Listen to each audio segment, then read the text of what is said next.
ব্যাংকে যারা টাকা জমিয়ে রেখেছেন তাদের দৃষ্টি আকর্ষণ করছে। শতকরা 2.5 টাকা, হাজারে কত টাকা? 25 টাকা আসে না? শতকরা কত? 2.5 টাকা, হাজারে কত?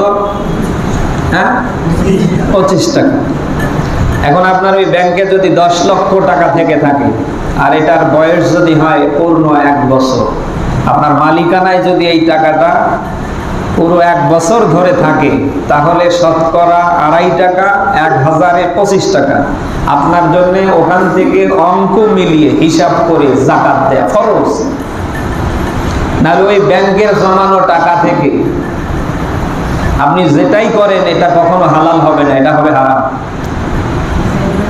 আজকে বিকাশে 1000 টাকা বের করতে গেলে 18 টাকা 50 পয়সা কেটে নেয়, নেয় না? বিকাশ আছে না আপনাদের? হ্যাঁ, আপনি যখন টাকা বের করতে যাবেন আপনি দেখবেন আপনার 1000 টাকা বের করতে গেলে 18 টাকা 50 পয়সা কেটে নেয়। যেহেতু আমার বিকাশ আছে, প্রায় 3-4 মাসের টানা প্রোগ্রামের অগ্রিম যত টাকা আমার সব বিকাশে নাম্বারে আসে। আমি টাকা বের করতে গিয়ে দেখি 18 টাকা 50 পয়সা করে কেটে নেয়। কত টাকায়? 1000 টাকায় কেটে নেয় কত? আমরা বিকাশওয়ালাদেরকে হাজারে 18 টাকা 50 পয়সা দিতে পারি, কিন্তু আমাদের এই টাকার উপরে যে আল্লাহ ট্যাক্স বসিয়ে রেখেছে, কর বসিয়ে রেখেছে, আল্লাহ যে এর উপরে যাকাত ফরজ করেছে, শতকরা 2.5 টাকা, হাজারে কত টাকা? এটা আমরা দিই না।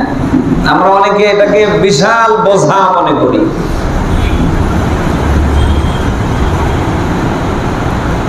যাদের ধন আছে, সম্পদ আছে, আমি তাদের দৃষ্টি আকর্ষণ করছি, কৃপণতা না করে আপনার ধন, আপনার সম্পদের আপনি যাকাত দেবেন। নামাজ পড়া যে আল্লাহর পক্ষ থেকে ফরজ, রমজানের রোজা রাখা যে আল্লাহর পক্ষ থেকে ফরজ, অ্যাবিলিটি থাকলে হজ করা যে আল্লাহর পক্ষ থেকে ফরজ, অ্যাবিলিটি থাকলে বিয়ের সময় স্ত্রীকে মোহর আনা যে আল্লাহর হুকুমে ফরজ। যদি ধন থাকে, সম্পদ থাকে, অ্যাবিলিটি থাকে, ওই আল্লাহর হুকুমে সম্পদের যাকাত দেয়া ফরজ। এখন কোন মানুষ যদি নামাজ, রোজা, আনুষঙ্গিক আমলগুলিকে আমল হিসাবে মেনে নেয়, ইবাদত হিসাবে মেনে নেয়, আর যদি এই ইবাদতটাই আমলটা ছেড়ে দেয়, তাহলে তার সামনের যত কাজ হবে একটা আল্লাহ নেয় না, নেবে না। আমার কথা বোঝেন? কারণ ইসলাম মানতে হবে কি অর্ধেক না পুরাটা? আল্লাহর হুকুম মানবেন আপনি কি অর্ধেক না পুরা? আপনি শুধু নামাজ পড়ছেন, রোজা রাখছেন,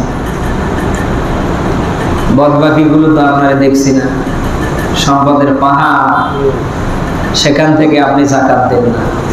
আপনি ভূমিকা পালন করছেন কারুনের মতো।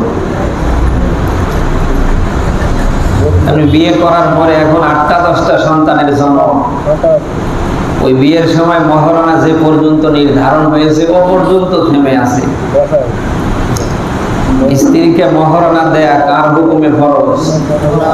এর রায়টা ছিল কার? আপনি কি দিয়েছেন? আপনি বাসর রাতে কায়দা করে মাফ চেয়ে দিয়েছেন। আমি বলছি এটা মাফ হয়নি। যতই আপনার স্ত্রী বলুক না আমি মাফ করে দিলাম, না, এটা মাফ হয়নি।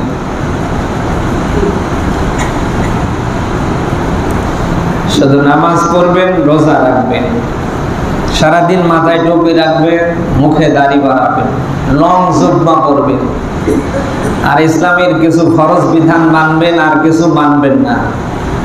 তা কি হয়? মানতে হবে কম না বেশি? হ্যাঁ, কমও না বেশিও না, যেটা আল্লাহ আপনার আমার জন্য নির্ধারণ করেছে, নির্ধারিত করে দিয়েছে।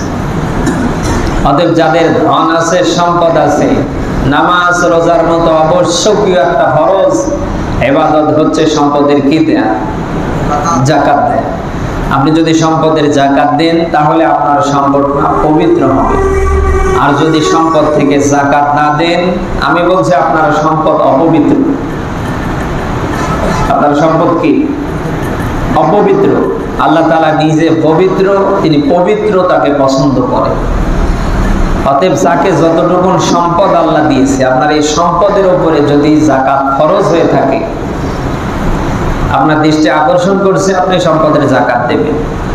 যদি বলেন যে না আমার দরকার নেই, তাহলে আপনি যত কিছুই করছেন, একেবারে নামাজ থেকে রোজা থেকে নিয়ে শুরু করে তসবিহ দানা টেপা পর্যন্ত, একটাও কিন্তু হচ্ছে না। আপনি কি আমার কথা বলছেন? যাদের ধন আছে, সম্পদ আছে, আমি তাদের দৃষ্টি আকর্ষণ করছি, কৃপণতা না করে আপনার ধন, আপনার সম্পদের আপনি যাকাত দেবেন। তাহলে কি হবে? একদিকে আপনার সম্পদের পবিত্রতা লাভ হবে, আর 2 নম্বরে আপনার সম্পদ আল্লাহ আরো বাড়িয়ে দেবে।